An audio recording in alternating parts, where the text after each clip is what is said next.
Hello दोस्तों, good morning, नमस्कार। 10th class के मेरे प्यारे बच्चों, आप लोगों के लिए पॉलिनोमियल्स हमने स्टार्ट कर दिया। पॉलिनोमियल्स की पहली एक्सरसाइज आपने देखा पूरी तरह से ग्राफ डिपेंडेंट थी। उसमें हम लोगों को केवल ये देखना था कि ग्राफ एक्स एक्सिस को कितनी बार टच करता है। जितनी बार किसी भी लीनियर इक्वेशन का ग्राफ, किसी भी इक्वेशन का ग्राफ जितनी बार भी उस एक्स एक्सिस को टच करेगा, उस इक्वेशन के उतने ही ज़ीरोज़ आपको मिलेंगे। ठीक है, यहाँ पर आप देख सकते हो कि एक्सरसाइज 2.2 है पॉलिनोमियल्स में 10 क्लास 10th के लिए एक्सरसाइज 2.2, और ये है क्वाड्रेटिक इक्वेशन से रिलेटेड। क्वाड्रेटिक इक्वेशन है क्या? क्वाड्रेटिक इक्वेशन या द्विघात समीकरण जिसको हम लोग बोलते हैं, ये हमेशा ax² + bx + c = 0 की फॉर्म में होता है। ठीक है, याद करो इससे पहले वाली कि क्वाड्रेटिक इक्वेशन की बात तो ये हो गई। अगर हम लीनियर इक्वेशन के बारे में बात कर रहे होते तो लीनियर इक्वेशन किस फॉर्म में होती है? ax + b = 0 की फॉर्म में होती है।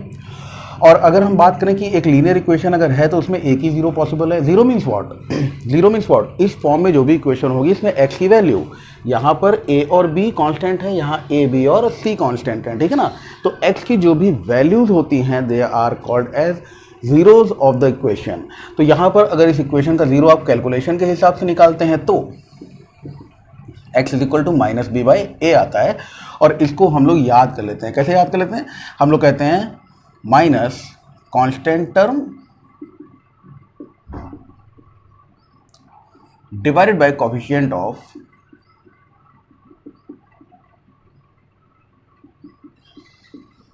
x, कोफिशिएंट ऑफ x यानी x का गुणांक और कांस्टेंट टर्म। ठीक इसी तरह से क्वाड्रेटिक इक्वेशन में भी आप देख सकते हो कि यहाँ पावर कितनी लगी हुई है? पावर 2 लगी हुई है। अगर पावर 2 लगी हुई है तो इस क्वाड्रेटिक इक्वेशन में जो जीरोज होने चाहिए, जो उनकी वैल्यूज होनी चाहिए, वो कितनी होनी चाहिए? 2 होनी चाहिए। ठीक है, वो दोनों वैल्यूज फाइंड करने के लिए हम लोग जो तरीके लगाते हैं वो तरीके क्या होते हैं? लीनियर इक्वेशन का ग्राफ आइडिया हमने आपको दे दिया। अब क्वाड्रेटिक इक्वेशन में दो बातों पर जरा गौर कीजिएगा। पहले तो चलिए कोई एक क्वाड्रेटिक इक्वेशन ले लेते हैं भाई। 2x² + 8x + 6, मान लीजिए ऐसी कोई इक्वेशन है। ठीक है, अब इस इक्वेशन के अगर हमको जीरोस फाइंड आउट करने हुए इज इक्वल टू 0, अगर इस इक्वेशन के हम लोग जीरोस फाइंड करने की कोशिश करेंगे तो वो जीरोस कौन कौन से होंगे? देखिए जरा, यहाँ पर हम लोग तरीका ये लगाते हैं कि हमें इसको दो टर्म्स में तोड़ना होगा। ऐसे दो पॉसिबल टर्म्स में तोड़ना होगा कि इसका प्रोडक्ट हमको मिल जाए। मतलब कहने का है 8x के दो टुकड़े, देखिएगा जरा, 6x और 2x हो सकते हैं क्या, जिनको मल्टीप्लाई करने पे हमको 2x² और 6 मिले, माने इन दोनों का प्रोडक्ट मिले। इसके ऐसे दो टुकड़े करो तो भाई 6 दूनी 12, x और x, x², 6 दूनी 12 और ये रहा x²। तो ये पॉसिबल वैल्यू इसकी हो गई। ठीक है, इस हिसाब से अगर आप इसको ब्रेक करेंगे, तोड़ेंगे तो क्या मिलेगा? देखिएगा, यहाँ पे इसको ब्रेक करने के बाद जो वैल्यूज हमारे पास में है वो क्या है? वो वैल्यूज हैं 2x² + 6x + 2x + 6 = 0। अगर हम यहाँ से 2x कॉमन ले लेते हैं तो 2x कॉमन लेने के बाद देखिए क्या बचेगा? 2x कॉमन लेने के बाद, या x कॉमन ले सकते हो, 2x कॉमन लेने के बाद में यहाँ पर जो वैल्यू हमारे पास में बच रही है वो कितनी है? x + 3। ठीक है, +2 कॉमन लेने के बाद में x + 3 = 0, और x + 3 अगर कॉमन ले लोगे तो बचेगा 2x + 2 = 0। ये एक क्वाड्रेटिक इक्वेशन को सॉल्व करने का तरीका होता है। किस तरह से? हम इसको बीच वाले टर्म को दो पार्ट्स में स्प्लिट करते हैं कि इन दोनों का प्रोडक्ट हमको मिल जाए। यानी कि क्या करोगे आप? इस bx में, ये जो क्वाड्रेटिक इक्वेशन है इसमें b को m और n दो टर्म से तोड़ोगे कि प्लस या माइनस करने पर तो हमको जो मिले वो b ही होना चाहिए, लेकिन इनका प्रोडक्ट जो हो वो a और c के प्रोडक्ट के इक्वल होना चाहिए। इन दोनों बातों से आपको सीखना होगा क्वाड्रेटिक इक्वेशन का सॉल्यूशन। तो यहाँ पर x + 3 और 2x + 2, अच्छा एक चीज़ और देखो, यहाँ पे 2 कॉमन हो सकता है ना, 2 कॉमन ले लिया तब क्या बनेगा? x + 3 और x + 1। तो 2x + 3 x + 1 = 0। अब ये 0 किस हिसाब से हैं? देखिए 2 क्या है? कांस्टेंट है। किसी भी कांस्टेंट, जो एक कांस्टेंट होता है वो किसी भी नंबर का 0 हो सकता है, किसी भी इक्वेशन का 0 हो सकता है। बात हम लोग डिस्कस कर चुके हैं पिछली क्लासेस में। आप लोगों ने 9th क्लास में डिस्कस की होंगी। मैंने जो वीडियोस बनाए 9th क्लास के उसमें भी ये बात आपसे डिस्कस की हुई है। तो ये कोई कांस्टेंट हो सकता है, इस कांस्टेंट से कोई लेना देना नहीं है। x = -3 हो सकता है। कब? अगर x + 3 = 0 मानते हैं आप, क्या कहते हैं कि साहब अगर x plus 3 is equal to 0 है तो देन क्या होगा, x इज इक्वल टू -3 होगा, और अगर x plus 1 is equal to 0 है तो क्या होगा, x इज इक्वल टू -1 होगा। अब ये दोनों वैल्यूज जब हम इसमें पुट करेंगे तो इक्वेशन की वैल्यू 0 होनी चाहिए। px अगर कोई इक्वेशन आपको दिया हुआ है तो px इज इक्वल टू, अगर ये इक्वेशन दी हुई है तो px 0 होना चाहिए किस पर, x की वैल्यू -3 पर और x की वैल्यू -1 पर। इतनी बात सभी लोगों को क्लियर हो गई होगी, ठीक है। ये मैंने एक एग्जाम्पल लिया है, अभी मैंने एक्सरसाइज स्टार्ट नहीं की है, इस पूरी बातचीत को आप समझ लें, फिर मैं दूसरी बात और एक लेकर चलता हूँ आपके सामने में। देखिए जरा गौर करिए कि अगर कोई क्वाड्रेटिक इक्वेशन हमारे पास में दी हुई है, अगर हम कहते हैं कि अल्फा एंड बीटा, अल्फा और बीटा, ये जो अल्फा और बीटा है are zeros of equation ax square plus B x plus C is equal to 0। अगर हम अल्फा और बीटा को जीरोज मान लेते हैं किसी इक्वेशन के, x square plus B x plus C is equal to 0 की इक्वेशन है, क्वाड्रेटिक इक्वेशन है जैसा कि आप लोग देख रहे हो, उसके हमने जीरोज को मान लिया, किसको मान लिया, 0, अल्फा और बीटा को। तो इस कंडीशन को अगर फॉलो करते होंगे तो आपको मालूम है कि अगर अल्फा, अगर x इज इक्वल टू हम अल्फा ले रहे हैं या x is equal to beta ले रहे हैं, x की यही दोनों वैल्यूज होंगे ना अगर ये जीरोज होंगे तो इसका मतलब है x minus alpha is equal to 0 होगा और x minus beta is equal to 0 होगा। x minus alpha is equal to 0 and x minus beta is equal to 0। और अगर इक्वेशन को कंबाइन कर लिया जाए तो x माइनस अल्फा और x minus beta will be equal to 0। और यहाँ से एक क्वाड्रेटिक इक्वेशन फ्रेम कर लीजिए तो x इंटू एक्स हो गया x square minus alpha x minus beta x plus alpha beta is equal to 0। ध्यान देते जाइएगा भाई, ठीक है। और अगर इस हिसाब से हम लोग माइनस का टर्म कॉमन ले लें तो एक्स स्क्वायर माइनस कॉमन लेने पर अल्फा प्लस बीटा ये हमें मिल जाएगा, अल्फा प्लस बीटा, और प्लस का alpha beta is equal to 0। ये क्वेश्चन समझ में आई। अब जरा A X square plus B x plus C is equal to 0 से अगर इस क्वेश्चन को कंपेयर करने की कोशिश करें तो भाई यहाँ पे एक्स स्क्वायर है, यहाँ पे ए एक्स स्क्वायर है, चलो ए से इस पूरी इक्वेशन को डिवाइड कर देते हैं। इस पूरी इक्वेशन को ए से डिवाइड करो तो क्या बचेगा बताओ, X square plus B upon A X, सही लिख रहा हूँ भाई, बी अपॉन ए और plus C upon A is equal to 0। अब इन दोनों इक्वेशन में आप लोग कंपैरिजन करके देख लो तो x से x कैंसिल हो जाएगा, माइनस का अल्फा प्लस बीटा, माइनस का अल्फा प्लस बीटा आपको मिलेगा और वो क्या मिलेगा, b अपॉन ए, यानी alpha plus beta is equal to minus B upon A. और दूसरी बात क्या मिलेगी, alpha beta is equal to C upon A. ये दो फॉर्मूले बन जाते हैं आपकी इस एक्सरसाइज यानी क्वाड्रेटिक इक्वेशन से रिलेटेड इस एक्सरसाइज को सॉल्व करने के, ठीक है। इन फॉर्मूले के बेस पर, इन फॉर्मूले के बिहाफ पर यहाँ पर मैं लिख देता हूँ इस बात को, ये बात ध्यान रखिएगा भाई, अभी इस पर भी डिस्कशन का पार्ट बनेगा। हाँ, तो अगर फॉर्मूले की बात करें हम तो जीरोज का जो सम होगा अल्फा प्लस बीटा, तो sum of the zeros will always be equal to minus coefficient of x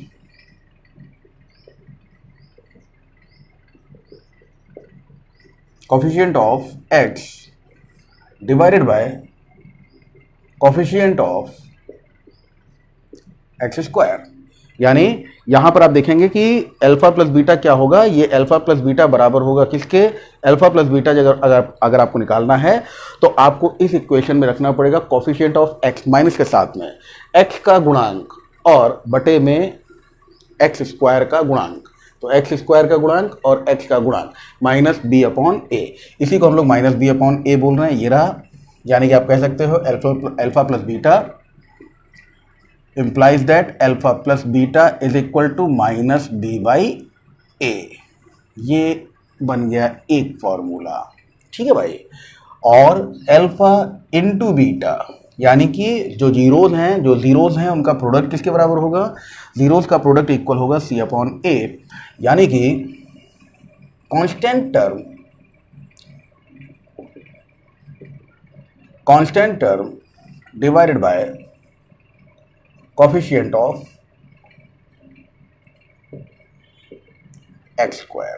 ठीक है, कोफिशिएंट ऑफ एक्स स्क्वायर लेना है कांस्टेंट टर्म के साथ में, constant term divided by coefficient of X square. यहाँ माइनस मैंने नहीं लगाया क्योंकि ये पॉजिटिव आंसर है, दोनों पॉजिटिव थे। तो इस तरह से आप यहाँ से क्या कह सकते हो कि अल्फा और बीटा का प्रोडक्ट बराबर होता है किसके, C अपॉन A के। तो बस पहली एक्सरसाइज बेटा इन्हीं दोनों चीज़ों के बीच में झूलती है। ये कहाँ से मिलते हैं मैंने आपको पूरा डेरिवेशन करके आपको दिया है। यहाँ पर इस कांस्टेंट 2 की कोई वैल्यू नहीं है, 2 अपने आप में 0 है, ये एक जीरो पॉलिनोमियल आपको मालूम है, इसका कोई लेना देना नहीं है। x -3 होगा और x -1 होगा। ये वैल्यू अगर आप इक्वेशन में पुट करोगे तो आपको 0 मिलेगा। मैं दोनों में से कोई एक रख के आपको दिखा देता हूँ। आपको मालूम हमने इक्वेशन क्या लिया था, 2x² प्लस 8x प्लस 6, ये हमने वैल्यू ली थी। अगर ये वैल्यू है तो इसमें x की जगह पर -3 रखिए, 2 -3 का स्क्वायर प्लस 8 -3 और प्लस 6। ठीक है, तो -3 का स्क्वायर 3 3 था 9 होगा और 9 2 सा 18 हो जाएगा, प्लस 8 3 सा 24 हो जाएगा, लेकिन माइनस का होगा क्योंकि प्लस माइनस माइनस होता है। तो 8 3 सा 24 और प्लस का 6, और ये वैल्यू आप देख सकते हो 18 और 6 जो हो गए वो 24 हो गए, प्लस के और माइनस का 24 गायब हो जाएगा, तो वैल्यू कितनी आ जाएगी, 0। तो ये होते हैं जीरोज। ठीक है, क्वाड्रेटिक इक्वेशन में जिस पे पावर 2 लगी होती है, इसमें नंबर ऑफ जीरोज 2 होंगे और वो जीरोज अल्फा और बीटा जिनका सम होता है -b/a और जिनका प्रोडक्ट होता है c/a। ठीक, अब अगली बात ध्यान रखिएगा उस फॉर्मूले पर कि अगर आपको अल्फा प्लस बीटा और अल्फा माइनस बीटा पता हो, यानी कि अगर आपको ये दे दिया जाए कि साहब ये कोई क्वाड्रेटिक इक्वेशन थी और उस क्वाड्रेटिक इक्वेशन के सम ऑफ द जीरोज ये हैं और प्रोडक्ट ऑफ जीरोज ये हैं, वो आपको पता हो, तो आप सीधे इस फॉर्मूले में वैल्यू डाल के क्वाड्रेटिक इक्वेशन बना सकते हो। ये भी ध्यान रखिएगा कि ये जो आपको मिला है ये भी एक फॉर्मूला है। ठीक है ना, तो ये क्वेश्चंस आपको सॉल्व करने होंगे, इन बातों को ध्यान रखिएगा। सम, प्रोडक्ट कहाँ से आया, पूरी बात मैंने आपको बता दी। इशारों में याद रखिएगा, पूरी लिखा पढ़ी याद रखने की जरूरत नहीं, ये इशारे हैं। Coefficient of x divided by coefficient of x square, constant term divided by coefficient of x square. ठीक है, इसको जरा ध्यान से देख लीजिए, फिर हम लोग एक्सरसाइज पे आ जाएंगे। तो चलिए भाई, यहाँ से आपका पहला क्वेश्चन स्टार्ट होता है। The first question is find the zeros of the following quadratic polynomials and verify the relationship between the zeros and coefficients. यहाँ पर आपको फाइंड आउट करना है, ये जो क्वाड्रेटिक क्वेश्चन आपको दी हुई हैं, ये जो द्विघात समीकरण बेटा आप लोगों को दिए हुए हैं, इन द्विघात समीकरणों में आपको एक तो इनको सॉल्व करके इनके जीरोज फाइंड करने हैं, फिर जो जीरोज और कोफिशिएंट्स के बीच का रिलेशन होता है, कौन सा relation, alpha plus beta is equal to -b/a and alpha into beta is equal to c/a, ये वाला जो रिलेशन है उसको वेरीफाई भी करना है। चलिए शुरू करते हैं क्वेश्चंस में। तो जो पहला क्वेश्चन आप लोग देख रहे हो यहाँ पर लिखा हुआ है x² - 2x - 8, x² - 2x - 8 में इसकी ब्रेकिंग करनी है और किस तरह से करनी है कि 8 आ जाए। ठीक है, तो आप देख सकते हो ना यहाँ पे, अगर हम लोग क्या कर लें कि x² माइनस का 4x प्लस का 2x माइनस 8 कर लें तो 4 2 सा 8x² मिल जाएगा और x² इंटू 8 भी 8x² होता है। तो इनका प्रोडक्ट यानी x² इंटू 8 बन रहा है 8x² और इन दोनों का प्रोडक्ट कितना बन रहा है, माइनस का 4x प्लस का 2x, अगर मल्टीप्लाई की फॉर्म में होता तो भी हमको मिलता है 8x²। ठीक है भाई, इसी चीज़ को ध्यान देते हुए हम लोग कैलकुलेशन को आगे बढ़ाते हैं। अभी यहाँ पर आप x कॉमन ले लोगे तो क्या बचेगा, देखिए x अगर आप कॉमन ले लेंगे तो यहाँ पर आपको मिल जाएगा x - 4 प्लस का 2 अगर कॉमन ले लेंगे तो x - 4 और अगर x - 4 कॉमन लेंगे तो आपको मिलेगा x + 2। ठीक है, यहाँ पर ये वैल्यूज़ बराबर में 0 के ले लेते हैं और उसके बाद में इसको रहने दीजिए, ये तो क्वेश्चन में था, बराबर 0 यानी x - 4 इज इक्वल टू 0 अगर होगा तो x इज इक्वल टू 4 रहा होगा, और अगर x + 2 इज इक्वल टू में 0 रहा होगा तो x इज इक्वल टू -2 रहा होगा। अब वेरिफिकेशन देखिए कैसे करना है, ये तो नॉर्मल हमने क्वाड्रेटिक इक्वेशन को सॉल्व कर दिया आपके सामने। अब इसमें वेरिफिकेशन कैसे करते हो, कैसे वेरीफाई करोगे इस चीज़ को, इसका वेरिफिकेशन किस तरह से होगा कि आपको मालूम है alpha plus beta, alpha plus beta क्या मिल रहा है आप देखो जरा, अल्फा प्लस बीटा यानी इनकी दोनों वैल्यूज़, एक बार 4 है एक बार 2 है, तो हम कह सकते हैं 4 माइनस 2 यानी कि 2, और अल्फा इंटू बीटा आपको मालूम है 4 इंटू 2 यानी कि आपको मिल रहा है 8। अब अगर फॉर्मूला वाइज देखा जाए तो अल्फा प्लस बीटा क्या होता है, अल्फा प्लस बीटा होता है minus B upon a, minus B upon a in the sense coefficient of, यहाँ पर हमको क्या रखना होता है बी की पोजीशन पे, कोफिशिएंट ऑफ एक्स, एक्स का गुणांक, और ये है एक्स स्क्वायर का गुणांक। एक्स का गुणांक कितना है भाई, तो एक्स का गुणांक हो गया 2 और बटे में एक्स स्क्वायर का गुणांक कितना है 1, और ये देख लीजिएगा कि ये वैल्यू कैसी है, नेगेटिव है, तो माइनस में -2 अपॉन 1 यानी आंसर है प्लस का 2। ठीक है, अगली लाइन में कर देता हूँ इसको, यहाँ पर आपको 2 मिल गया है और यहाँ पर 8 मिल गया है। अब आपको मालूम है कि अल्फा प्लस बीटा होता है माइनस का बी अपॉन ए, यानी कोफिशिएंट ऑफ, अगर आप देखें तो कोफिशिएंट ऑफ एक्स लेना है आपको, यहाँ पर कोफिशिएंट ऑफ एक्स है माइनस का 2 divided by A X square, तो ए की पोजीशन पे क्या है, कुछ नहीं मतलब 1, तो माइनस 2 मीन्स क्या हो गया प्लस का 2। अल्फा इंटू बीटा देखो क्या होता है, सी अपॉन ए होता है, ये सी अपॉन ए, और सी अपॉन ए का मतलब क्या हुआ, सी की पोजीशन पे कौन है, सी की पोजीशन पे बैठा हुआ है माइनस का 8। ठीक है भाई, सी की पोजीशन पे बैठा हुआ है माइनस का 8 और ए की पोजीशन पे कौन है तो 1, यानी आपका आंसर है माइनस का 8। ठीक है, तो विद द साइन आप यहाँ पर मल्टीप्लाई कीजिएगा, क्योंकि आपने देखा कि ये 4 और 2 हमने कोफिशिएंट लिए थे, माइनस का 2 लेना है, और माइनस का 2 जब आप लेंगे तो वेरिफिकेशन आपको आंसर कितना दे रहा है, माइनस का 8। ये वही चीज़ है और ये वही चीज़ है, इसलिए आप कह सकते हो आंसर इज वेरीफाइड। ठीक है ना, वहाँ पे माइनस को गायब करके हमने आपको दिखाया कि माइनस की अहमियत क्या है, और उस अहमियत को ध्यान रखते हुए अगला क्वेश्चन देख लीजिए, 4s square minus 4s plus 1।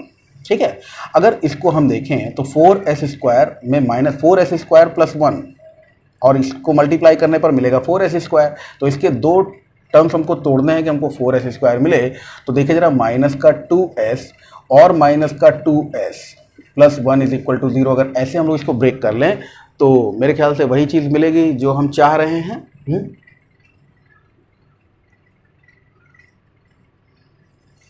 देखिए, अब इसके बाद में क्या हुआ कि अगर हमने 2s सपोज कीजिए कॉमन ले लिया, 2s कॉमन लेने के बाद में रिजल्ट क्या मिलेगा, 2s कॉमन ले लीजिए तो बचेगा हमारे पास में 2s माइनस 1, और माइनस का 1 कॉमन ले लीजिए तो फिर से 2s माइनस 1, और अगर ये एक्स लिखने की आदत सी पड़ जाती है भाई, बार बार जो है कोई और वेरिएबल ध्यान ही नहीं रहता है ना, तो 2s माइनस 1 कॉमन लेंगे तो आपको फिर से 2s माइनस 1 मिलेगा जो कि बराबर है 0 के। एग्जैक्टली 2s माइनस 1 का होल स्क्वायर आपको मिल रहा है जो कि बराबर है 0 के। अब क्वाड्रेटिक इक्वेशन है तो दोनों को अलग अलग करके कह सकते हो कि s, जैसे 2s माइनस 1 अगर 0 के बराबर है तो s बराबर होगा 1 अपॉन 2, तो s की वैल्यू भैया 1/2 होगी, यानी जब आप अल्फा प्लस बीटा इसके जो मूल होंगे 1/2 और 1/2 दो बार ले लेते हैं भैया ना, क्वाड्रेटिक इक्वेशन है, दो मूल होंगे इसके, दो जीरोज होंगे, तो दो जीरोज में अल्फा प्लस बीटा जब करोगे तो क्या होगा 1/2 प्लस 1/2, और रिजल्ट क्या मिल जाएगा 1, और अल्फा इंटू बीटा करोगे तो क्या होगा, अल्फा इंटू बीटा करने पर आपको क्या मिलना है 1/2 इंटू 1/2, और रिजल्ट कितना हो जाना है, तो रिजल्ट कितना होना है यहाँ पर, रिजल्ट हो जाना है 1/4। अब इसको फॉर्मूला वाइज अगर देखा जाए तो अल्फा प्लस बीटा का मतलब है माइनस बी यानी ax square plus B x plus C से इसको कंपेयर कीजिएगा, और गलती बिल्कुल मत कीजिएगा, b का मतलब हुआ माइनस का 4, माइनस b यानी माइनस का 4 divided by coefficient of x यानी कि 4। यहाँ पर ये वैल्यू जो आप लोग देख पाओगे माइनस b प्लस माइनस, फॉर्मूले वाला माइनस लिखना भूल गए भाई, माइनस b और कोफिशिएंट ऑफ a जो कि है कोफिशिएंट ऑफ x जो कि है 4, है ना, तो 4 माइनस माइनस प्लस हो गए भाई, 4 से 4 कैंसिल होके 1 मिल गए, ये चीज़ आप देख सकते हो। और फिर अल्फा इंटू बीटा अगर निकालने की बात की जाए तो क्या करना है, अल्फा इंटू बीटा का मतलब क्या हो रहा है यहाँ पर c अपॉन a, c की पोजीशन पे भैया क्या है 1 है, डिवाइडेड बाय a की पोजीशन पे क्या है 4 है, सिंपली हमको क्या मिल गया 1/4, थोड़ा ज़्यादा हौच पौच हो गया यार, 1/4 और ये आप देख सकते हो, इसलिए वैल्यू वेरीफाइड है।